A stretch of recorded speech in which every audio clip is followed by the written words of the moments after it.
Caleb Cross, RD Department. Effective immediately, your employment contract is terminated. Inside the conference room, the central air conditioning blew so cold that it tightened everyone's skin. Connor Lane's voice was like a poisoned needle dipped in ice, cutting across the long conference table and stabbing directly into my eardrums. He was the new chief operating officer hired by my wife, Vivian Gray. He was also her lover. I sat upright in my chair, back perfectly straight. My gaze passed over dozens of executives who were too afraid to make a sound and landed on Vivian's face at the head of the table. She wore a custom white suit, her makeup flawless, her eyes cold. She looked at me as if I were a stranger who had nothing to do with her. We had been married for 10 years. This company, now worth more than $1.5 billion, had been built by us line by line in a rented room barely over 100 square feet. But now, on the so-called department optimization list, there was only one name. Mine. I had become the only piece of trash being optimized out. The conference room was dead silent. Every gaze was like a searchlight fixed on me. Pity. Gloating. Confusion. But inside me, there was no anger. No shock. Only a barren field swept by cold wind. Frozen. Silent. My heart felt as if it had been clenched tightly by an invisible hand. I could not even feel pain anymore. Only a numb kind of suffocation. Connor pushed up the gold-rimmed glasses on his nose. A faint victor's smile tugged at the corner of his mouth. He looked toward Vivian with a hint of fawning triumph in his eyes. Vivian's gaze finally swept across my face. Then, as if afraid of touching something dirty, she quickly looked away. Her voice held no warmth at all. Engineer Cross, thank you for your contributions over the years. HR will handle your handover according to procedure. Engineer Cross. Those two words cleanly cut apart 10 years of marriage. I looked at her. For one moment, I wanted to ask, Vivian Gray, in these 10 years, when you woke in the middle of the night, did your heart ever hurt, even once? But in the end, I only tugged at the corner of my mouth and revealed a smile that felt strange even to myself. I stood, smoothed my wrinkle-free shirt, and calmly looked around the conference room at those familiar yet unfamiliar faces. Finally, my gaze settled on Connor. I spoke slowly. My voice was not loud, but every person in the room heard it clearly. Mr. Lane, optimizing me was your decision. I hope you won't regret it. After that, I did not look at Vivian again. I turned and walked out of the heart of the business empire I had once built with my own hands.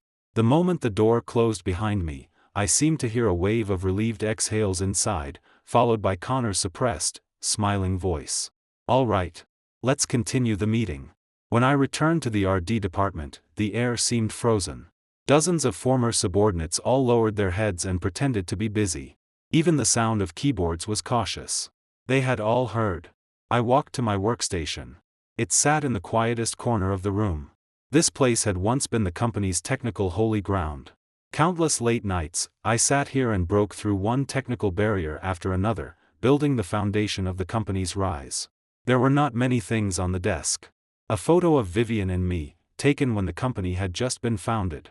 In the picture, she smiled brightly and leaned tightly against me. There was also a crooked clay pen holder made by my daughter's own hands. I reached out and gently brushed my fingertips over Vivian's face in the photo. That smile, which had once moved my heart so deeply, now looked painfully ironic. I pulled open the drawer and placed the photo face down inside. Then I began packing my personal things. My movements were not fast. They were almost methodical. Every object I picked up brought back a memory. This keyboard was a custom mechanical keyboard I had ordered to improve my coding efficiency. Every keycap had absorbed my sweat through all those sleepless nights. This mouse was the first birthday gift Vivian had ever given me. She had said, "I hope your hands can create a business miracle for me." I did. But she threw me away. Caleb, a timid voice came from beside me. It was Kevin Lee. He was the apprentice I had personally trained, and now one of the backbone engineers of the RD department. His eyes were red. In his hand was a cup of freshly brewed coffee. Blue Mountain. My favorite. "Caleb, what exactly is going on?" His voice choked. How can they treat you like this?" I took the coffee. The warmth spread across my fingertips, but it could not melt the ice in my heart. I smiled and patted his shoulder. "The company has grown. Change is inevitable. From now on, you'll be the technical director. Work hard. But without you, this R&D department. Kevin's voice broke. And the Skydome system? What about the later iterations and maintenance? Its core algorithm, only you know it. The Skydome system was the moat I had spent 3 years building for the company. It supported the operation of every core business at Cloud Peak Technologies. Its underlying architecture and core algorithms came from 17 key technical patents registered under my personal name. Back then, in order to keep me as the technical core, and also to express her love for me, Vivian had taken the initiative to let me keep the patents under my name. The company only had usage rights. She had said, "Caleb, this company is our child. What's yours is mine. I will never let you down." Looking back now, that was probably the most beautiful and most hypocritical love line she had ever said to me. I took a sip of coffee. The bitterness was just right. There will be a way. I said it lightly. A way? The way was simple. From the moment I left this company, all future upgrades, maintenance, and authorization of the Skydome system would have nothing to do with Cloud Peak Technologies anymore. I packed my belongings into a single cardboard box. There was not much. Only one box. When I stood up holding it, the entire R&D department stood with me. They looked at me silently. Their eyes held reluctance, regret, and concern for the future. I gave them a slight bow. "Everyone, we'll meet again if fate allows." No one spoke. Only a heavy silence remained. Holding the box, I walked through the long office area toward the elevator. Countless gazes fell on me along the way. I ignored all of them. My mind played back the past 10 years like a film. 10 years ago, Vivian was still a fresh graduate carrying a dream of starting a company, but every door had slammed shut in her face. It was me who gave up a high-paying offer from a top Silicon Valley tech company. It was me who took out all my savings and squeezed with her into a tiny rented room, coding day and night to build the product prototype. In the company's earliest days, when there was no funding, it was me who maxed out every credit card to pay employees. On the eve of product launch, when hackers attacked the servers, it was me who stayed awake for 3 straight days and nights, guarding the computers and dragging the data back from the edge of destruction. To let her focus on running the market and securing investment, I took over all technical R&D and internal operations. I even personally paid the company's utility bills. I thought we were comrades fighting shoulder to shoulder. A married couple supporting each other through hardship. I thought she saw everything I did and remembered it all. Until Connor Lane appeared half a year ago. He was handsome, funny, covered in the halo of an overseas MBA, and equipped with a mouth that could turn straw into gold. Vivian told me the company had to grow and professionalize, and that Connor was the perfect management talent. I believed her. I even voluntarily stepped down from my position as technical vice president, keeping only the empty title of R&D director, and handed more authority to Connor. I thought I was doing it for the company. Only now did I understand. What I had given up was not power. It was my position. My life. With a ding, the elevator arrived. I stepped inside holding my box. The doors slowly closed, cutting off every gaze outside. In the polished metal doors, I saw my reflection. My face looked slightly pale. But my eyes were unusually calm. "Vivian Gray, you think you merely optimized away an inconvenient husband and an outdated employee. You do not know that what you personally tore out was the core load-bearing wall of this company.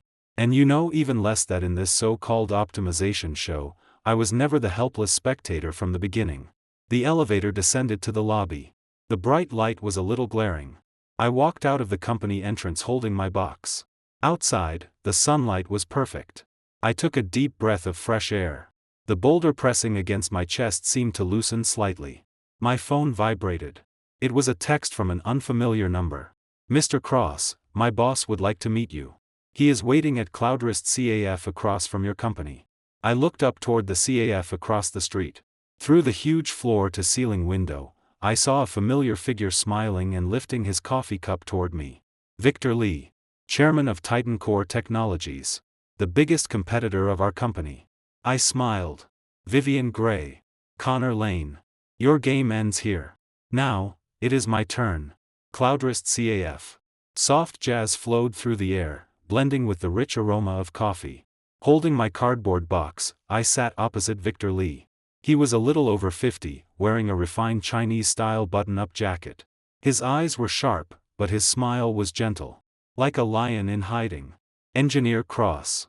No, I suppose I should call you Mr. Cross now. Victor personally poured me a cup of coffee, his tone carrying just the right amount of regret. I didn't expect Vivian Gray to truly destroy her own Great Wall. I said nothing. I simply lifted the cup and took a sip. Victor did not seem rushed. He leaned back on the sofa and looked at me, appreciation filling his eyes. 3 years ago, when you released Skydome 1.0, I predicted that for the next 5 years, no one in the domestic enterprise service market would shake CloudPeak Technologies. And that turned out to be true. He paused and changed direction. But I also said that CloudPeak's foundation is not its market. Not its channels. Not even Vivian Gray herself. It is you. Caleb Cross's brain. I set down the coffee cup and looked at him. Mr. Lee didn't ask me here just to compliment me, did he? Victor laughed. Talking to smart people is truly easy. He took a document from his briefcase and pushed it across the table. Titan Core Technologies invites you to become our Chief Technology Officer, as well as head of our newly established AI laboratory. I did not immediately look at the document. My eyes remained calmly on him. What are the terms? First, an annual salary of $1.2 million, plus 3% original equity in the company, exercisable after 3 years. That number was 10 times what I made at CloudPeak Technologies. Vivian had kept my salary at $120,000 a year. She said that between husband and wife, it did not matter who held the money. And I, to support her career, had never objected. Second, Victor raised 2 fingers. I will give you $15 million in R&D funding. Build whatever team you want. Choose whatever project you want. I only have one requirement. Within 1 year, I want to see a system that can rival Skydome, or even surpass it. $15 million in R&D funding. That was treatment Vivian had never given me. At CloudPeak Technologies, every time I applied for R&D funding, I had to pass through Connor's layers of approval. He always cut the amount by more than half under the excuse of input-output ratio. I argued with him countless times over it. And every single time, Vivian stood on his side. She said, Caleb, you need to understand. The company isn't your personal laboratory. We have to answer to investors. Third, Victor's eyes became extremely sincere. I know Skydome's core patents are all under your personal name. On behalf of Titan Core Technologies, I am willing to offer $45 million to buy out all rights to the 17 patents in your hands.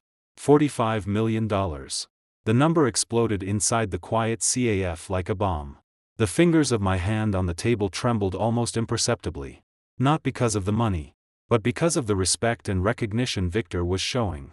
In Vivian and Connor's eyes, these patents I had poured my blood into were probably only bargaining chips they could manipulate. But to Victor Lee, they were priceless treasures. I looked at the employment contract on the table, then at the patent transfer agreement beside it. I stayed silent for a long time. Victor did not rush me. He only quietly drank his coffee and waited for my answer. He knew I had no reason to refuse. After a long while, I lifted my head and looked at him. Mr. Lee, your terms are generous. In principle, I have no objections. But regarding the patents, I have a different idea. Oh? Interest appeared on Victor's face. Please. I won't sell the patents. I spoke each word clearly. Victor frowned slightly. He was clearly surprised. I continued, I can grant Titan Core Technologies a 20-year exclusive license to use those 17 patents. In exchange, I do not want your $45 million buyout fee. I want 10% of Titan Core's annual net profit after the new system goes online. The air instantly fell silent. Victor's gaze locked onto me. Shock flashed in his sharp eyes, then transformed into wild joy. He was a shrewd businessman. He understood my intention immediately. A patent buyout was a one-time transaction. But profit sharing tied me, my talent, and all my future creativity to Titan Core's war chariot. This meant I was not here to work as an employee. I was here as a partner. I was betting on Titan Core's future. And also my own. More importantly, the sword of Damocles hanging over CloudPeak Technologies would remain forever in my own hands. After a long silence, Victor suddenly slapped his thigh. A smile broke across his face, impossible to hide. Good. Excellent. Caleb Cross. Vivian Gray is blind. She actually drove a dragon like you out of her house. That 10% I'll give it. He immediately called his legal team and revised the contract. I signed my name on both new contracts. When I finished the final stroke, my heart was calmer than it had ever been. 10 years of youth. 10 years of giving. I would consider it fed to a dog. From today onward, I, Caleb Cross, would live only for myself. After signing, I stood to leave. Victor stopped me. Caleb, from now on, we're on the same side. There is something I don't know whether I should say. I turned to look at him. Go ahead, Mr. Lee. Victor's expression became complicated. He hesitated, but still spoke. About a month ago, Connor Lane came to me privately. My heart sank. What did he want? He wanted to sell me your Skydome system. Victor's voice carried undisguised contempt. He offered $75 million and said he could copy all of the system's underlying code for me. He said you were only a technical person who didn't understand business. He said he and Vivian Gray were the ones who could maximize the company's profits. My blood turned cold in an instant. So they had been planning against me long ago. Kick me out. Then package up the work I had poured my life into and sell it. What a perfect move to pull the rug from under me. Why didn't you buy it? I looked at Victor, my voice slightly hoarse. Victor smiled meaningfully. Because I know that without Caleb Cross, Skydome is just a pile of worthless garbage code. I, Victor Lee, believe in win-win business. Not theft. He paused and looked at me sincerely. More importantly, I knew a talent like you would never be retained by Vivian Gray forever. Rather than spend $75 million buying trash, I preferred to wait for you, the person capable of creating countless Skydomes. I fell silent. After the huge humiliation and rage came endless sadness. My wife. My lover. She had actually joined hands with her lover, trying to turn everything I had into capital for their pleasure. I clenched my fists tightly. My nails dug deep into my palms, bringing a sting of pain. Victor seemed to sense my emotions. He patted my shoulder. Caleb, let the past stay in the past. A man should look forward. Cloud Peak Technologies' celebration banquet is tonight, right? I nodded. To celebrate this successful department optimization. To celebrate my disgraceful exit. Vivian and Connor had booked the entire Grand Hall of Gilded Feast Tower, the most elite banquet venue in the city. Go. A smile of anticipation curved on Victor's lips. Go make a clean break with your past. And let them see exactly what they have lost. I took a deep breath. The suffocating heaviness in my chest slowly left me. Yes. It was time to end it. I walked out of the CAF and looked back at the towering Cloud Peak Technologies building across the street. Vivian Gray. Connor Lane. Your celebration banquet must be very exciting tonight. I hope you like the first congratulatory gift I prepared for you. I took out my phone and dialed a number. Hello, Attorney Morgan. This is Caleb Cross. Send the letter. Right now. Night fell. The city lights came on. Gilded Feast Tower glowed like a golden palace in the middle of the city. Tonight, Cloud Peak Technologies had booked the whole place for a grand celebration banquet. The theme was, set sail and create new glory. How ironic. The person who had built the strongest keel for that giant ship had just been thrown into the sea like ballast trash. I did not have an invitation.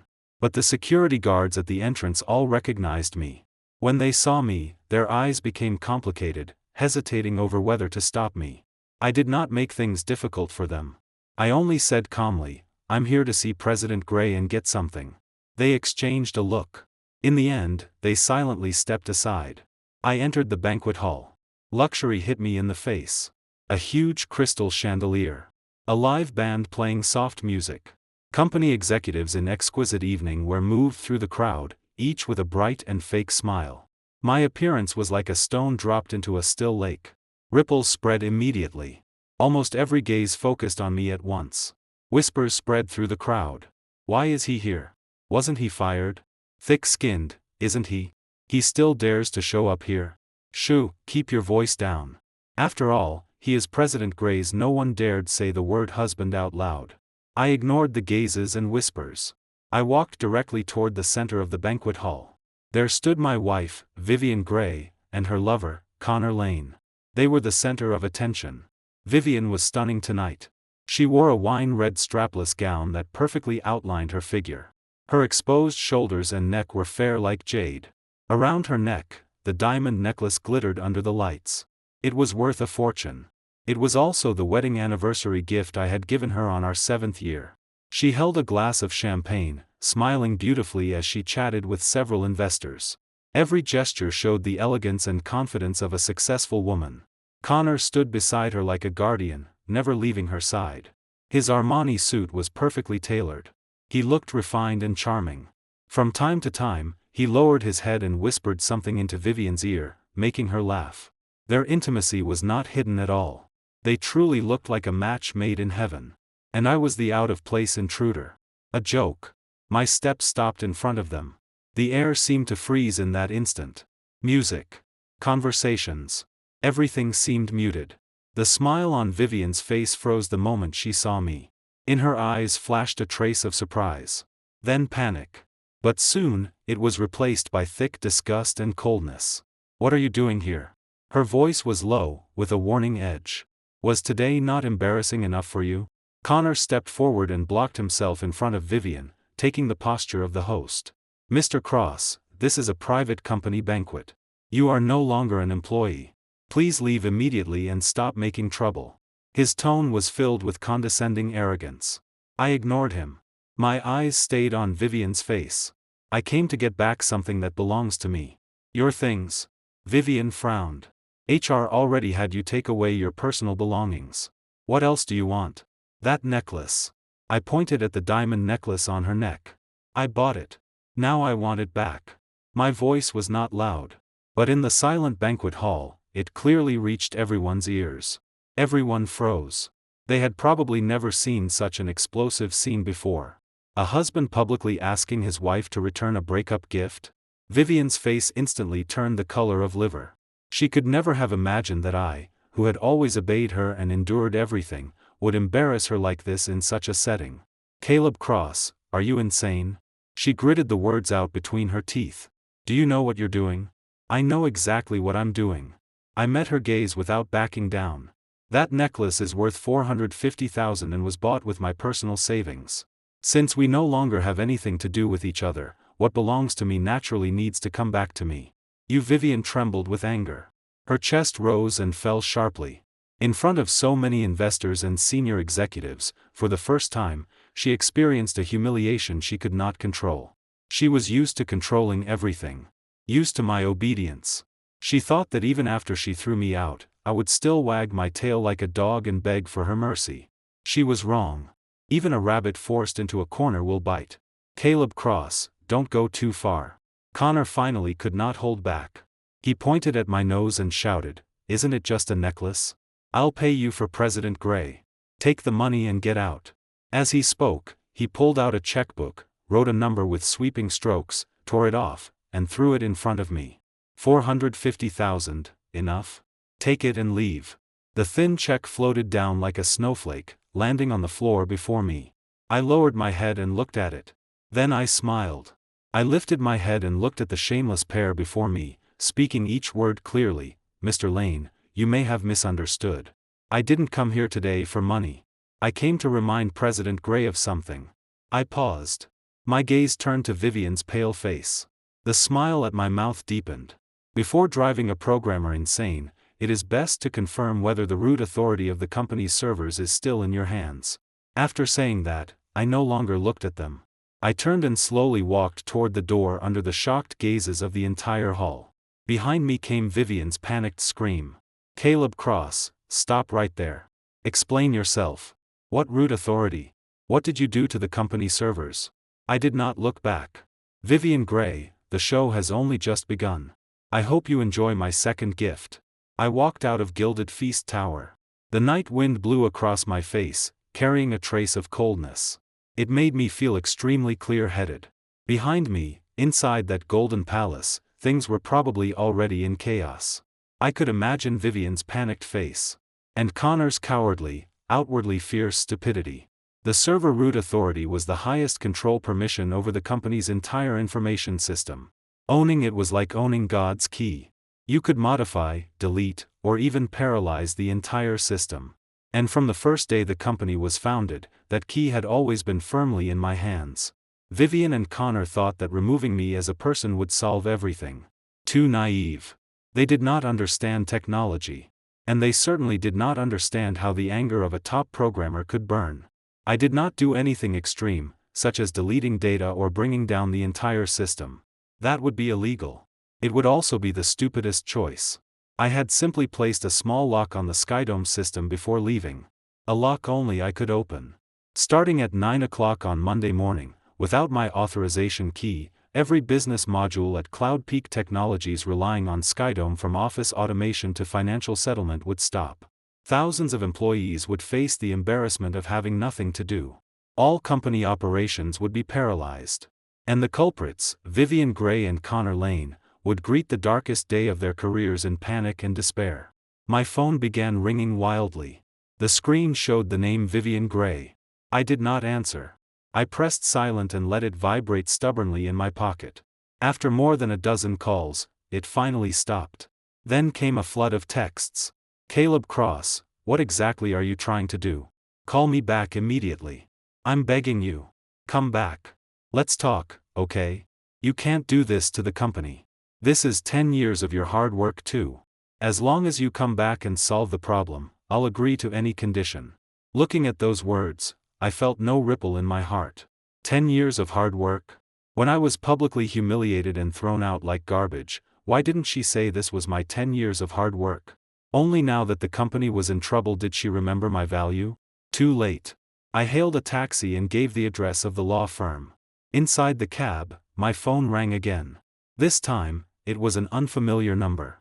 After hesitating, I answered. On the other end came Connor's furious voice. Cross, don't refuse a favor after I offer you one. I'm warning you, what you're doing is commercial blackmail. It's illegal. You come back right now and restore the system, or I'll make sure you spend the rest of your life in prison. Hearing his impotent rage, I only found it funny. Mr. Lane, I said lightly, I'm simply on vacation. As the patent holder of the Skydome system, I have the right to suspend the technical authorization to Cloud Peak Technologies at any time. It is all clearly written in the contract. Completely legal and compliant. Connor was clearly choked. That authorization contract had been drafted by me personally years ago. Every clause had been reviewed by top lawyers, perfectly protecting all my rights as the patent holder. Back then, to prove her trust in me, Vivian had signed without reading it. She probably never dreamed that this contract would become the sword hanging above her head today. As for you, I paused. My voice turned cold. A clown who climbed up by relying on a woman has no right to bark at me. I'm telling you, starting tomorrow, every time you beg me, the price to restore the system will rise by 150,000. You can try and see whether your mouth is harder, or Vivian Gray's money is larger. After saying that, I hung up and blocked the number. The world finally became quiet. The taxi stopped downstairs at the law firm. Attorney Morgan was already waiting for me in the lobby. He was my college senior and one of the top intellectual property lawyers in the country. Caleb, everything is done. He handed me a document. The first batch of legal letters was sent by express delivery half an hour ago to Cloud Peak Technologies' legal department and the personal addresses of every board member. I took the document and opened it. It was a notice titled, Notice of Suspension of Skydome System Technical Authorization and Claim for Compensation. The contents were simple. First, since Cloud Peak Technologies had unilaterally terminated my employment contract and severely harmed my legal rights and personal dignity, I, Caleb Cross, as the sole holder of the 17 core patents of the Skydome system, officially suspended all technical authorization to Cloud Peak Technologies effective immediately. Second, Cloud Peak Technologies was required to immediately pay the overdue patent licensing fees from the past 3 years, totaling $2.25 million. Third, Cloud Peak Technologies was required to issue a public apology to me for the commercial crime committed by Connor Lane, her lover, in attempting to steal and sell Skydome's core code, and pay $4.5 million in emotional damages. Harsh, Attorney Morgan said with a smile. With this combination punch, Vivian Gray is probably going to be overwhelmed. I closed the document, my eyes devoid of warmth. This is only the appetizer. Attorney Morgan raised an eyebrow. Oh? You have more? I nodded. I need you to help me arrange a meeting with the securities regulator. I want to report CloudPeak Technologies under my real name for suspected disclosure violations, executive embezzlement, and related party benefit transfers. Connor's rise to COO definitely could not have depended only on his identity as Vivian's lover. Over the past half-year, I had already noticed that he was using his position to outsource large numbers of procurement orders to shell companies he secretly controlled. The prices were far above market rates. And Vivian turned a blind eye to all of it. She even helped him falsify the books and cover the mess. I had part of the evidence in my hands. It was not enough to kill them in one strike. But it was enough for regulators to open an investigation into CloudPeak Technologies. And when a publicly listed company is placed under investigation, what happens to its stock price is easy to imagine. Attorney Morgan's eyes lit up. He excitedly rubbed his hands together. Beautiful. Cut off the foundation and seal the throat with one strike. Caleb, why did I never realize you were this ruthless? I gave a bitter smile. I was not ruthless. I simply no longer wanted to be the fool everyone slaughtered. You took my love, my home, my career. Then I would personally destroy everything you were proudest of, using a person's own methods against them. That is fairness. For the weekend, I turned off my phone and rented a small house with a courtyard in the suburbs. I emptied my mind completely. I did not think about how frantic Vivian and Connor must be. I did not care about the storm outside. For 10 years, my life had been like a high-speed spinning top, pushed by work and responsibility, never under my control. I had almost never had a weekend that truly belonged to me. Now, finally, I could stop and breathe. I planted flowers in the courtyard, read books in the study, even cooked myself a proper meal after a long time. When sunlight spilled through the window and fell over me, I felt a warmth I had almost forgotten. Freedom. On Monday morning, I did not wake at 5:30 like usual. I slept until I woke naturally. I opened the curtains. Outside, the sun was bright, and birds were singing. I brewed myself a cup of coffee, opened my laptop, and connected to the guesthouse Wi-Fi. Then I clicked open a financial news website. Overwhelmingly, all the headlines were about CloudPeak Technologies. CloudPeak Technologies hits limit down at market open. 750 million in market value evaporates in one day. Rumor: CloudPeak's core Skydome system suffers major failure, company operations fully paralyzed. Insider reveals: Skydome founder Caleb Cross leaves with core patents, triggering control crisis at CloudPeak. Securities regulator opens investigation into CloudPeak Technologies for suspected disclosure violations.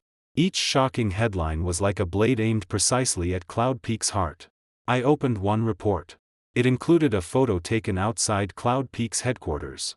Vivian was surrounded by a crowd of reporters and angry shareholders. Her face was pale, her hair messy, her eyes full of panic and despair. Several security guards desperately protected her as they tried to get her into a car. The once high and mighty, glamorous business queen now looked as miserable as a stray dog. And Connor was nowhere beside her. Presumably, that professional chief operating officer had already hidden himself the moment disaster struck. I lifted the coffee and gently blew away the steam.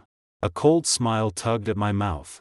Vivian Gray, this is only the beginning. The humiliation you gave me, I will return it tenfold, 100-fold, 1,000-fold. I closed the news page and logged into an encrypted email account. Inside were more than a dozen unread emails. All from one person, Victor Lee. He had been sending me updates on CloudPeak almost every half hour. 9 a.m. CloudPeak system paralyzed on schedule. 9:30 a.m. CloudPeak shares hit limit down at market open, with sell orders exceeding 300 million. 10 a.m. Vivian Gray holds emergency board meeting.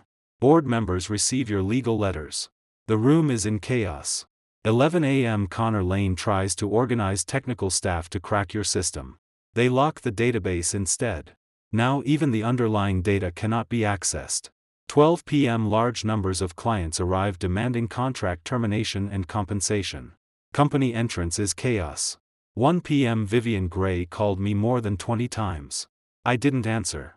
I could not help laughing. Victor Lee was truly an old fox. He was using action to show me that he would stand firmly on my side. At the same time, he was clearly enjoying the pleasure of stepping on his old rival. The newest email had been sent 5 minutes earlier. Caleb, Vivian is losing her mind. She just offered me an impossible condition. She is willing to transfer 30% of Cloud Peak Technologies shares to me if I can contact you and get you to restore the system. 30%.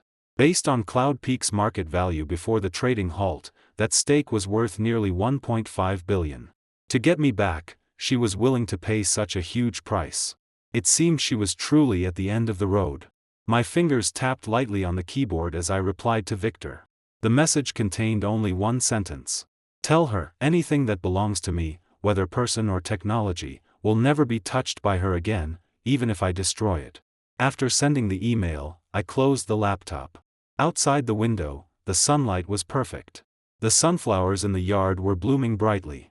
I thought it was time to begin my new life. I took out my phone and turned it on.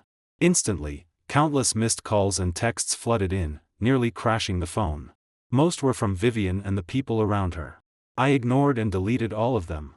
Among them was one WhatsApp message from my daughter's homeroom teacher.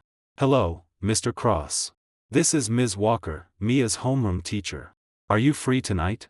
The school would like to invite several parents with outstanding achievements in technology to give the children a talk and share their experiences in entrepreneurship and research. We all think you are the most suitable candidate. Mia. My daughter, Mia Cross. Seeing her name touched the softest place in my heart. These past few days, I had deliberately avoided thinking about her. I was afraid I would soften. She was the only child Vivian and I had. 8 years old this year. 2nd grade. She was the only attachment and comfort left to me from this failed marriage.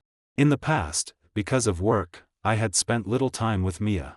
Even most of her parent-teacher meetings had been attended by Vivian's secretary.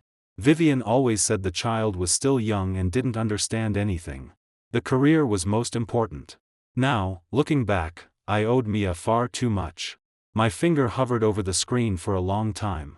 In the end, I replied to Ms. Walker. Of course. I'll be there at 7 tonight.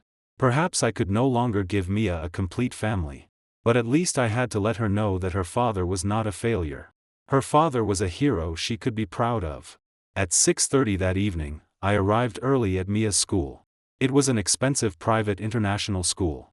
Back then, I had insisted on enrolling Mia here. I believed education was the best investment for a child. Vivian had opposed it at first. She thought there was no need to spend money so wastefully. Later, once the company went public and she needed to display her social status, she reluctantly agreed. Ironically, she had now become one of the most active outstanding parent representatives on the school board. I walked into the campus. It felt both familiar and strange. The last time I had been here was the open day 1 year ago. That time, Vivian had also come. And she had brought Connor. She introduced him to everyone as Cloud Peak's COO and the most important partner in her career. Connor behaved like the male host, affectionately putting his arm around Mia's shoulders and telling others, "This child is especially close to me." At that time, Mia's eyes were filled with resistance and unease. I saw it. My heart hurt. But for the sake of so-called family harmony, I chose to endure. Now, thinking back, my cowardice had hurt not only myself. It had hurt my daughter too. At the entrance to the auditorium, Ms. Walker greeted me warmly. "Mr. Cross, you're finally here. We've been waiting for you." I smiled apologetically. "Sorry. Traffic was a bit heavy." "No worries at all. You're a busy man. We're honored you could come." Ms. Walker led me inside. "There are a lot of parents here today. Even the city television station sent reporters. Please prepare well." I nodded and followed her into the auditorium. The room was already full of students and parents. Dark rows of heads filled the space. On stage, a familiar figure was speaking confidently. Vivian Gray. She wore a sharp black business dress, standing at the podium, smiling as she spoke to the parents and children below. "So the most important thing in entrepreneurship is sharp market insight, courage to innovate, and understanding teamwork." Her voice was still sweet. Her posture still graceful. If I had not seen the miserable photos from today's financial news, I almost would have thought that the woman on stage was still the high and mighty business queen. How did she do it? The company had lost $750 million in market value in one day. Its system was fully paralyzed. Regulators had opened an investigation. And she still had the mood to give a speech here? I stood at the auditorium entrance. My gaze passed over the crowd and landed on a small figure in the first row corner. Mia. She wore a light pink dress and 2 ponytails. Her small body sat perfectly straight, but her head was lowered. Her hands were twisted together on her lap. She looked tense and uneasy. The children around her were excitedly whispering about the important person on stage. Only she seemed like a puppet whose soul had been pulled away. Dim and withered. Vivian was still speaking on stage. As the founder of Cloud Peak Technologies, I believe a successful entrepreneur must have strong resistance to pressure. No matter what setbacks we face, we must never give up easily. Sparse applause rose from the audience as she said this. Then I noticed her eyes finally sweep to the entrance and land on me. In that instant, the perfect smile she had maintained for so long froze. As if someone had grabbed her by the throat, her voice stopped abruptly. Her eyes showed an emotion I had never seen from her before. Shock? Panic? Fear? Her mouth opened, as if she wanted to say something. But only a dry breath came from her throat. I ignored her. I walked straight down the aisle toward the first row. Every gaze in the auditorium slowly followed my steps. Some parents recognized me and began whispering. "Isn't that Caleb Cross? The one from the news? Oh my God, why is he here? This is going to be good." I walked up to Mia and crouched before her. Hearing the movement, my daughter timidly lifted her head. When she saw me clearly, those dim eyes lit up in an instant. "Daddy." She almost jumped up and threw her arms around my neck. Her small body clung tightly to me like a little beast finally finding support. "Daddy, I thought you didn't want me anymore." Her voice carried tears. Her small shoulders trembled. "Mommy said you were on a business trip and wouldn't be back for a long time." Pain struck my heart. I tightened my arms and lifted her. How could Daddy ever not want Mia? Daddy just had some things to deal with these past few days. "I'm sorry I made you worry." Mia buried her face in my shoulder and gave a muffled sound of agreement. Holding her, I turned and looked at Vivian on stage. Her face was already sheet white. Her lips trembled faintly. The fingers gripping the podium were pale from exertion. Below, the whispers grew louder and louder. "So he really is Caleb Cross. That's his daughter, right? Oh my God, Vivian Gray and him. Didn't you read the news? His wife fired him and wrecked the company. That's so cruel." Finally, Vivian could not endure it anymore. She took a deep breath and forced out a stiff smile into the microphone. "Parents, I'm sorry. I have a personal matter to handle. Today's sharing session will end here." "Wait." I interrupted her. The entire auditorium instantly fell silent. Holding Mia, I walked step by step onto the stage and stopped before Vivian. She instinctively stepped back, her eyes full of vigilance. "What are you trying to do?" "Caleb Cross, this is a school. Don't do anything crazy." Her voice was low, with an almost invisible tremor. I looked at her and spoke calmly. "President Gray, I only want to ask a question on behalf of my daughter." Vivian froze. "What?"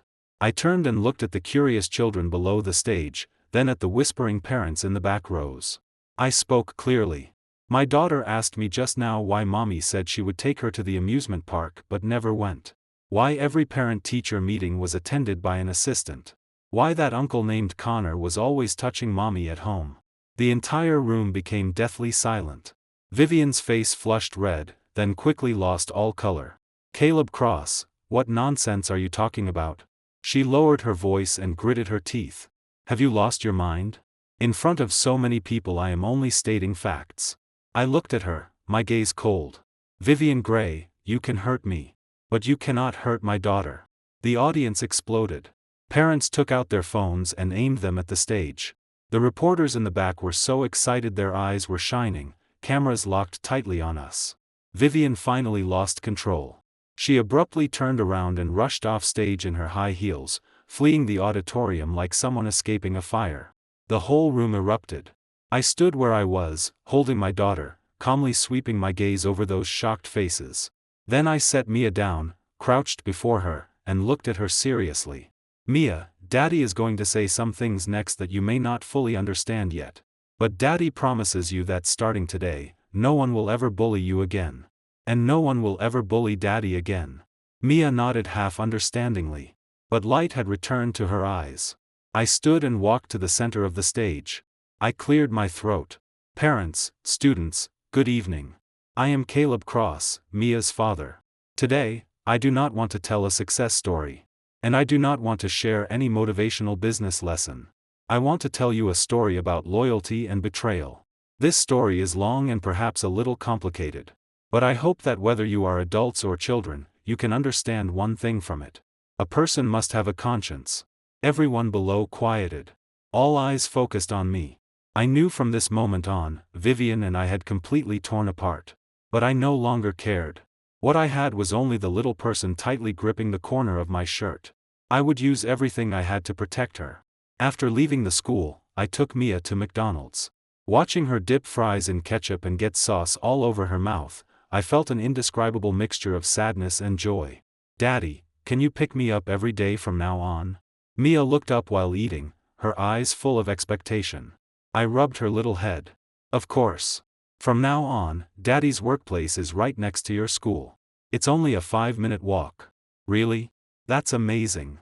Mia cheered and buried herself in her chicken nuggets again. Watching her, I silently made a decision. No matter how difficult the road ahead became, I would keep this child firmly protected in my arms. At 8 that night, I took Mia back to the school dormitory. To avoid affecting my work, Vivian had always made Mia live on campus, only allowing her home on weekends. Although I had opposed it, I eventually compromised under Vivian's strength. Now, thinking back, this was the thing I regretted most. "Daddy, can you come tomorrow morning too?" At the dormitory entrance, Mia tugged at my sleeve, reluctant to let go. "Yes. Daddy will come every day." I crouched and kissed her forehead. "Good night, Mia." "Good night, Daddy." Watching the dormitory door close, I turned and left the campus. In the night, my phone began vibrating wildly again. The screen showed an unfamiliar number. After hesitating, I answered. "Caleb Cross, it's me." Vivian's hoarse, exhausted voice came through the phone. It no longer carried the pride and coldness from before. "Let's talk." "Fine." I unexpectedly agreed. "Go ahead." The other end was silent for a few seconds, as if she were organizing her thoughts. "What happened today? I handled it badly." Her voice was low, carrying a softness I had never heard from her. "I shouldn't have embarrassed you in front of so many people. But you went too far. Do you know those videos were posted online tonight? I've lost all face." "You think that is losing face?" I interrupted, my voice cold. "Vivian Gray, you stepped on me for 10 years. I only returned it once, and you can't take it?" There was another silence on the phone. After a long while, she sighed deeply. Her tone softened. "Fine. Let's not mention the past. Caleb, I admit I was wrong. I should not have listened to Connor's nonsense and forced you out. And I should not have treated you that way. Then? Come back." Her voice became urgent. "As long as you come back and restore the system, as long as you withdraw the legal letters, I'll agree to any terms. I can give you half the shares. The position you can be CEO. The company will still be ours." Hearing the conditions she offered, I only found it laughable. "Vivian Gray, let me ask you one question." "Ask." "If you were me, would you forgive this?" The other end went silent for a full half-minute. Just as I thought she was about to answer, I heard a voice that should not have been there. "Stop wasting words with him. Damn it, I've never seen someone this ungrateful." Connor. He was beside Vivian. And from the sound of it, Vivian had the phone on speaker. "Caleb Cross, I'm warning you. You've played with fire enough. Do you know how much damage your actions caused the company today? The investors' lawyers are already drafting lawsuits. If you don't want to spend the rest of your life buried in legal battles, you'd better behave." I laughed. "Connor, I didn't have time to congratulate you." "Congratulate me for what?" Connor clearly had not expected me to say that. His tone froze. "Congratulations on becoming the shortest-serving COO in Cloud Peak Technologies history." "What the hell do you mean?" "I mean," I spoke slowly and clearly. "Tomorrow morning, the board will receive a complete report about how you used your position to transfer benefits to related companies. Attached will be bank records showing the $3.45 million in public funds you misappropriated. Tell me, those investors writing lawsuits, will they also sue you while they're at it?" Connor's breathing suddenly became heavy. Where did you get 6 months ago, when you approved the first procurement order in the OA system?" I noticed. My voice was calm as still water. "Connor, did you truly think your little tricks could fool anyone? I was simply waiting for the right chance. The next second, there was the sound of struggling on the other end, followed by Vivian's sharp scream and Connor's furious roar. Give me the phone. Don't you touch me. Caleb Cross. I'll kill you. The call ended. I looked at the screen and smiled coldly. Connor Lane, the game has only just begun. You are in the open. I am in the dark. You are destined to lose. The next morning, I arrived at Titan Core Technologies headquarters on time. Victor Lee personally greeted me at the entrance, with a row of executives behind him. Welcome to our Chief Technology Officer. Victor smiled brightly and gripped my hand firmly. Caleb, from today onward, this is your new battlefield.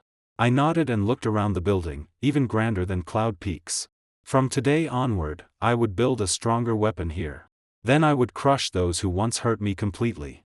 That afternoon, Titan Core Technologies held a high-profile press conference. At the press conference, Victor Lee announced that the company had successfully invited Skydome founder Caleb Cross to join as CTO and head of the AI laboratory. At the same time, Titan Core had obtained a 20-year exclusive license to the 17 core patents under my name. The news exploded immediately. Titan Core's stock surged that day, closing up 9% and nearly hitting the daily limit. Cloud Peak Technologies, after 3 consecutive limit down days, finally reopened from the limit line, but still plunged another 7%. Between one rising and one falling, Cloud Peak's market value had shrunk from $4.5 billion 3 days earlier to $1.8 billion. A full $2.7 billion had evaporated. At the same time, Cloud Peak's internal world exploded. Connor's evidence was submitted under my real name to the board of directors. That afternoon, the board held an emergency temporary meeting. They unanimously passed a resolution to remove Connor Lane from office and entrusted a law firm to report the case to the police. When the news came out, public opinion was shocked. That once glamorous overseas elite who had strutted at the celebration banquet became a street rat overnight. As for me, under the media spotlight and public attention, I officially began my journey at Titan Core Technologies. Everything at the new company gave me a long-lost comfort. Victor gave me an independent laboratory, an entire floor, 500 square meters, fully equipped, with a team I could build myself. The first day the RD funds arrived, I began recruiting. The first person I thought of was my former apprentice, Kevin. When I called him, he answered almost instantly. Caleb, I've been waiting for your call. His voice trembled with excitement. I've established a new AI laboratory at Titan Core. I need a technical backbone. Are you coming? I'm coming. Of course I'm coming. Kevin did not hesitate at all. Caleb, you have no idea. After you left, the RD department became a complete mess. That bastard Connor even fired several core engineers, saying he wanted to reduce costs. Now the whole project team is paralyzed. I've wanted to leave for a long time. I smiled. Good. Then come. Your pay doubles. Position, Deputy Technical Director. Thank you, Caleb. I'll resign tomorrow. After hanging up, I continued reviewing our sums. In only 3 days, my inbox received over 1,000 applications. Among them were senior engineers from Silicon Valley and top domestic tech firms. Victor's terms were certainly generous.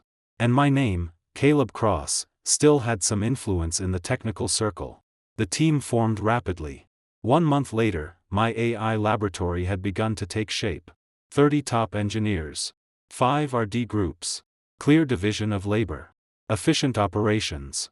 Meanwhile, Cloud Peak Technologies' situation continued worsening. On the 10th day of the system shutdown, Vivian finally could not hold on anymore. Through an intermediary, she sent word that she was willing to pay the $2.25 million in overdue patent licensing fees and publicly apologize to me and my family, as long as I restored the system. I agreed. After all, I could not truly let a company die completely. That did not match my interests. Nor my basic principles. But I gave one condition. Connor Lane had to face criminal responsibility. He could not simply be fired and walk away. Vivian almost agreed through gritted teeth. 1 week later, Cloud Peak Technologies submitted all evidence of Connor's suspected occupational embezzlement to the police. Connor was arrested and jailed. I heard he cried like a child in the detention center. As for me, I remotely unlocked the Skydome system according to our agreement. Cloud Peak's business finally resumed normal operation. But it was severely damaged. Its stock had fallen to 1/3 of its original value. Most of the core R&D team was gone. Client trust had nearly evaporated. Vivian fell from the clouds overnight, looking 10 years older. But all of that had nothing to do with me anymore. I had a new battlefield. New partners. New goals. And I had my daughter. 3 months later, Titan Core Technologies' AI laboratory held an important internal demonstration. The new generation intelligent enterprise management system my team and I developed Firmament officially entered internal testing. Compared with Skydome, Firmament had achieved a qualitative leap in computational architecture, data processing ability, and security level. It had completely left Skydome behind. After watching the demonstration, Victor was so excited that he patted my shoulder again and again, saying excellent 3 times. Caleb, I truly did not misjudge you. This Firmament is not just an upgraded version of Skydome. It is a dimensional strike. I have a feeling that once this goes online, no other company in this domestic track will have any room left. I smiled and said little. The path of technology has no end. And I had only just begun. That afternoon, I was preparing to leave work early to pick up Mia from school when the front desk called and said a woman downstairs was looking for me. She claimed to be an old friend. I frowned and went to the lobby. Then I saw Vivian Gray. She wore a plain trench coat. Her hair hung loosely around her shoulders. No makeup. Her face was pale. She had lost a lot of weight. Compared with the high-spirited business queen in my memory, she looked more than 10 years older. She stood in the middle of the lobby with her head lowered, like a student who had made a mistake. When she saw me walking over, she suddenly lifted her head. Her lips moved several times, but no sound came out. I looked at her and stayed silent for a long time. What are you here for? Vivian's voice was hoarse, carrying a trace of sobs. I came to see you. You've seen me. You can leave now. Caleb. She rushed forward and grabbed my arm. Tears burst from her eyes instantly. I'm sorry, I really know I was wrong. These past few months, every night I dream about the old days I dream of when we first started the company, how you revised code for me until dawn. I dream of the first time you built Skydome, how you hugged me happily like a child. She cried until she could barely speak. Her nails almost dug into my flesh. I was wrong. I shouldn't have treated you that way. I shouldn't have listened to Connor's lies. Please give me one chance. Can we start over? In the lobby, several Titan Core employees curiously peeked over. I gently pulled my hand free and stepped back. I looked into her eyes. Vivian Gray, you said you dream about when we first started the company. Then do you remember where you first told me you loved me? Vivian froze. Her mouth opened. Confusion flashed in her eyes as she tried desperately to remember. In the end, she only shook her head. I don't remember. But that's not important. What matters is that now I'm not important. I interrupted her. A cold smile appeared at the corner of my mouth. It was on the balcony of our rented room on our wedding anniversary. You cooked me a bowl of instant noodles. You said that when we had money in the future, we would eat fancy meals every day. Vivian's face turned as white as paper. You can't even remember something so important. What right do you have to say you want to start over? I looked at her, my eyes calm. There was no anger. No hatred. Only dead stillness. Vivian Gray, the old Caleb Cross is dead. Killed by your own hands. The current me only wants to raise my daughter properly and do my work well. To me, you no longer mean anything. I turned and walked toward the elevator. Behind me came Vivian's heartbroken cry. Caleb Cross, come back. You can't do this to me. 10 years. We had 10 years together. I did not turn back. The moment the elevator doors closed, I shut my eyes and exhaled deeply. The giant stone that had pressed against my chest for 10 years finally shattered into dust and scattered with the wind. Vivian Gray, you were right. We had 10 years together. But it was those 10 years that made you believe that no matter how badly you hurt me, I would always forgive you. You were wrong. No one in this world is unable to live without someone else. Today, I could finally let you go completely. Half a year later. Titan Core Technologies headquarters. A brightly lit banquet hall. Today was the 2nd anniversary celebration of the official launch of Firmament, and also Titan Core's annual performance presentation. 2 years ago, this system had only been an early prototype in the laboratory undergoing initial testing. Now, it had become the undisputed king of the domestic enterprise service market. Its market share exceeded 60%. Annual revenue surpassed $750 million. And I, as the system's chief architect, stood in the center of the spotlight as co-founder and CTO of Titan Core Technologies. Victor Lee had kept his promise. The 10% net profit share he had promised was transferred into my account on time, every single time. Over 2 years, my income from profit dividends alone exceeded $75 million. And the 17 core patents under my name, because of Firmament's success, had increased in valuation by dozens of times. In the guest area below sat prominent figures from political and business circles, along with reporters from dozens of mainstream media outlets. Flashbulbs kept firing. Every lens was aimed at me. Mr. Cross, what is your outlook for Firmament's development over the next 3 years? Mr. Cross, is it true that you are preparing to build the country's first enterprise-level AI open-source community? Mr. Cross, rumors say you rejected multiple Silicon Valley giants offering 10 times your salary. Can you share your thoughts? Wearing a custom deep blue suit, I stood on stage and responded calmly. Regarding our development plan, we will launch Firmament 4.0 in the second half of this year, focusing on breakthroughs in applying AI to enterprise management decisions. The open source community is indeed in planning. We hope to promote technological progress across the entire industry with an open attitude. As for headhunting, I smiled and calmly swept my gaze across the room. I want to say that Titan Core Technologies has given me a stage and the respect I need. Here, I realized my technical ideals and found the value of my life. Money matters. But more important than money are dignity and belonging. Applause rose from the audience. In a corner, a woman in formal dress silently watched me. Vivian Gray. Cloud Peak Technologies had barely survived after the massive blow 2 years ago, but its glory was long gone. Its market value had shrunk to less than $450 million. The former industry leader was now barely surviving in the low-end and mid-range markets. She had come today as a representative of a partner. So-called partnership meant nothing more than Cloud Peak becoming a tiny downstream service provider inside Titan Core's massive ecosystem. Several Cloud Peak executives sitting beside her all looked uncomfortable. Once, they were my colleagues. Now, they could only look up to me and beg for orders. But I barely noticed them. My gaze passed through the crowd and fell on a little girl in a white dress with a bow sitting in the first row. Mia. She was already 10 years old. She had grown a lot taller. Her round little face was excitedly waving at me. Beside her sat my mother, a kind old woman who had come specially from our hometown to attend my celebration banquet. I smiled warmly at them.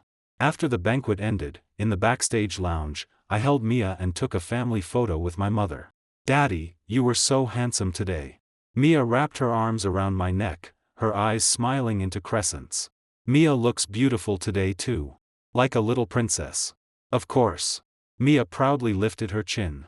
"I want to be like Daddy when I grow up. I want to become a big deal." My mother and I exchanged a look and laughed. As we were talking, someone knocked on the lounge door. "Come in." The door opened. A figure walked in. Vivian. She wore a simple black dress, with light makeup. She looked even more haggard than half a year ago, and her eyes carried a careful kind of humility. Mom. Seeing my mother, Vivian's lips moved several times before she spoke softly. The smile on my mother's face faded slightly. She only nodded and said nothing. Mia saw Vivian and instinctively shrank into my arms. "Mia." Vivian took 2 steps forward, forcing out a pleasing smile. "Mommy came to see you. How have you been at school lately? Mommy bought you new toys." There in the car, Mia clutched the corner of my shirt, her head buried in my chest. She did not respond. The atmosphere became awkward. Vivian's eyes reddened instantly. "Caleb, can I speak to you alone for a few minutes?" I glanced at her and stayed silent for 2 seconds. Then I said to my mother, "Mom, take Mia out to get something to eat first." My mother nodded and led Mia out by the hand.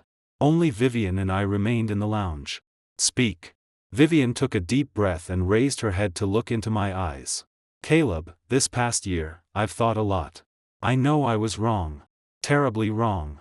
I shouldn't have betrayed you. I shouldn't have hurt you. And I shouldn't have let Mia lose a complete home." As she spoke, her voice began choking. I know you don't want to forgive me. I also know I don't deserve forgiveness. But I want to beg you for one thing. Go ahead. Let me see Mia more often. Her tears finally fell. She is my daughter. I can't be without her. Please. I looked at her. That face, once the one I longed for day and night, was now covered in tears. She looked miserable and pitiful. But my heart did not move at all. I stayed silent for a long time. In the end, I spoke. Fine. Every weekend, you may take her out for a meal. But the condition is, do not say anything bad about me in front of her. Thank you. Thank you, Caleb. I promise. I absolutely won't, but I have one condition. Vivian suddenly lifted her head, caution in her eyes. What condition? Get the divorce done. I looked at her, my tone calm. We should have ended long ago. Dragging it out is good for no one. Vivian's face instantly went pale. Her mouth opened, as if she wanted to say something. In the end, she only nodded weakly. Okay, I'll handle it tomorrow. After that, she turned and stumbled out of the lounge. I watched her back disappear through the door and let out a long breath. 10 years of entanglement would finally end.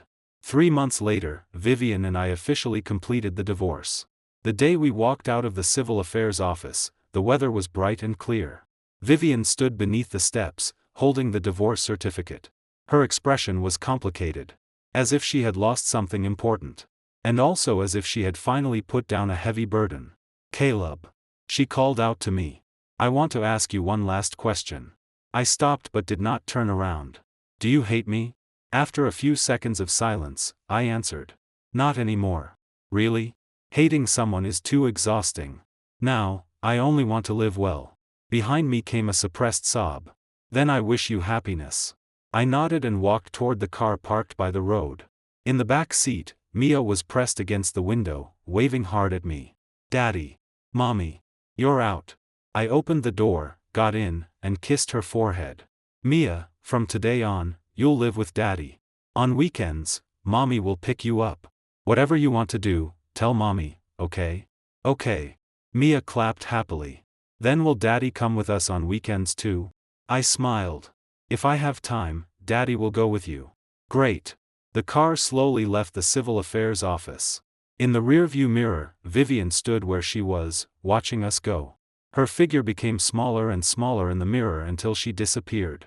My heart was calmer than it had ever been. That night, I took Mia and my mother to the new villa and had a reunion dinner.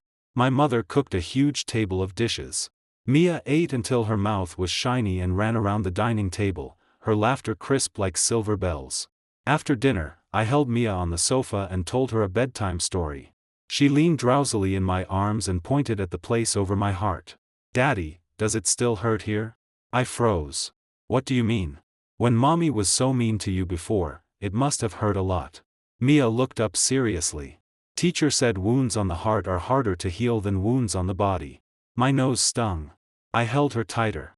It doesn't hurt anymore. Daddy doesn't hurt at all now. That's good. Mia yawned and closed her eyes. Daddy, when I grow up, I'll be as amazing as you. I'll earn lots and lots of money and buy you lots and lots of delicious food. As she spoke, her breathing became steady and soft. She fell asleep in my arms. I looked down at her peaceful sleeping face, warmth surging through my heart. Outside the window, night was gentle. 1,000 homes glowed with lights. My life had finally turned to a brand new page. 3 years later. Titan Core Technologies headquarters. 38th floor executive conference room. I stood before the huge floor-to-ceiling windows, looking down over the city. Skyscrapers and crisscrossing streets spread beneath me like an unfolding painting. Mr. Cross.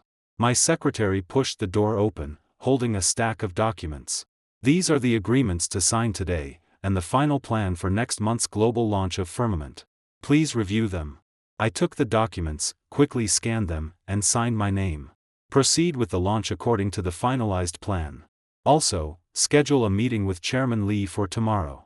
I'd like to talk to him about the North American market. Understood, Mr. Cross.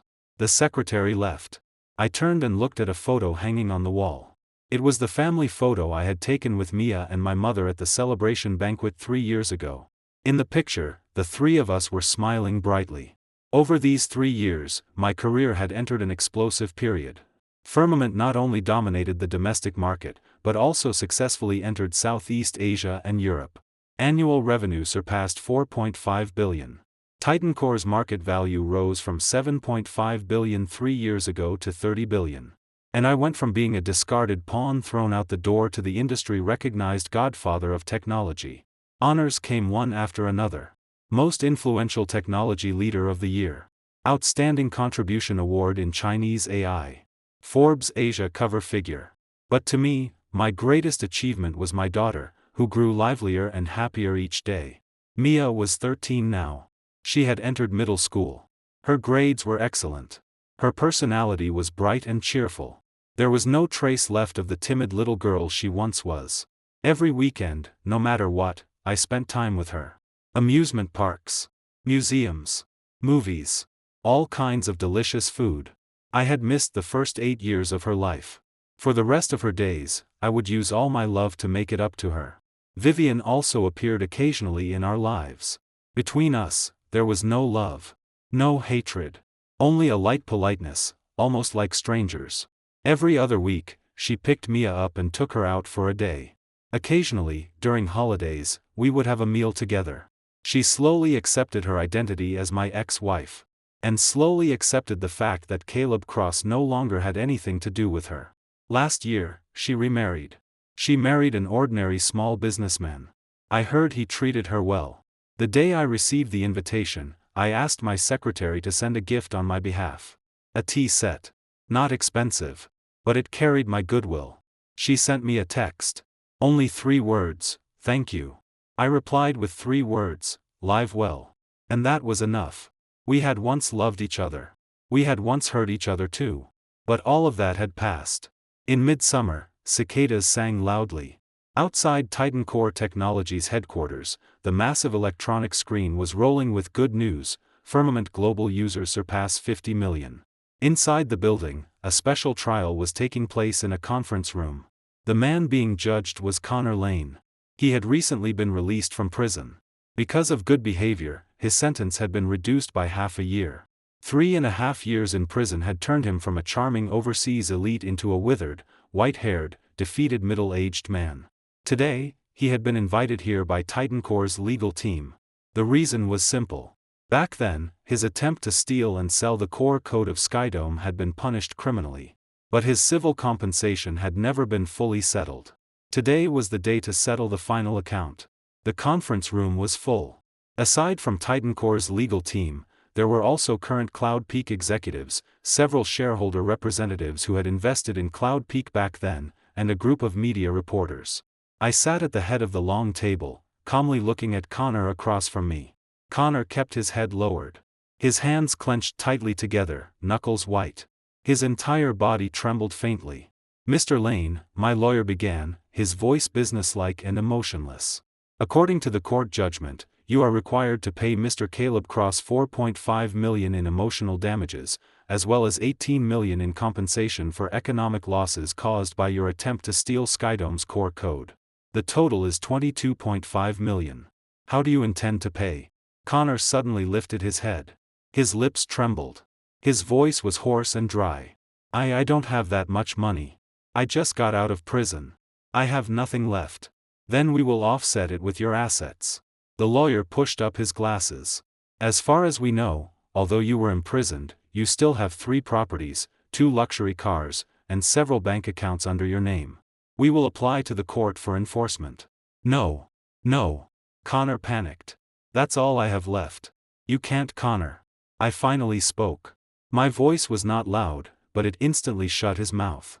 I looked at him, a faint smile at the corner of my mouth. "Back then, when you threw a $450,000 check at me in front of dozens of people and told me to get out, did you think this day would come?" Connor's face instantly flushed dark red. His mouth opened, but not a word came out. "I later donated that $450,000 to a children's charity." I leaned back in my chair and spoke slowly. "Consider it a little virtue accumulated on your behalf." Connor trembled all over. Veins bulged on his clenched fists. He looked as if he wanted to rush at me, but the security guard beside him pressed him down immediately. "Caleb Cross, don't get too proud. Don't think that just because you're successful now, you can do whatever you want. I'm telling you, even if I become a ghost, I won't let you go. Looking at his hysterical state, I felt nothing. The man who had once acted untouchable before me was now only a loser roaring in helpless anger. Take him out. I waved. Security dragged Connor out of the conference room. His heartbroken screams faded down the hallway until they disappeared. The conference room stayed quiet for a few seconds. Then I stood and addressed everyone present. Everyone, this matter ends here. Everything in the past now has a period at the end of it. The future of Titan Core Technologies, the future of Cloud Peak Technologies, and the future of all of us, lies ahead. I paused. My gaze landed on the Cloud Peak executives sitting across from me. Their expressions had shifted from nervousness to relief and respect. In the future, Titan Core Technologies will continue maintaining a good partnership with Cloud Peak Technologies. Together, we will make the pie bigger instead of consuming each other. Good. The first person to applaud was Vivian, sitting in the corner. She had come today too. She wore a pale blue dress and light makeup. Her complexion looked much better than before. Her applause was clear and strong. A genuine smile was on her face. Then thunderous applause filled the conference room. I watched everything, a deep peace and satisfaction rising inside me. From a waist thrown out the door to the Godfather standing at the peak. I had walked this road for 5 years. Every step had been taken over thorns. But now, looking back, those wounds had scabbed over and become my hardest armor. Night fell. The city lights came on. I stood alone on the rooftop of Titan Core's building. The evening wind brushed my face, making my shirt snap lightly. Below my feet, the city glowed with 1,000 lights, brilliant like a galaxy. My phone vibrated. It was a message from Mia. Daddy, what time are you coming home today? I made you a little gift. The picture was of a crooked paper star made from colored paper. On it was written, for the best dad in the whole world. I smiled. My eyes warmed. I replied with a voice message, I'm coming home right now. Wait for Daddy. I'll take you out for late night snacks. I put away my phone and looked one final time at the city beneath me. This was my world. I had spent 10 years building a kingdom for someone else. Then I spent 5 more years winning back my dignity for myself. Now, I could finally say proudly to myself, Caleb Cross, you did it. 10 years of rise and fall. One day to turn the tide. Those who hurt me had all paid the price. Those I loved were all beside me. That was my best ending. I turned and walked toward the elevator. On the rooftop, the night wind blew gently, carrying a sheet of moonlight across the brilliant city lights behind me. The story ends here. But Caleb Cross's life has only just begun. That's all for today's story. Remember to subscribe and leave a comment.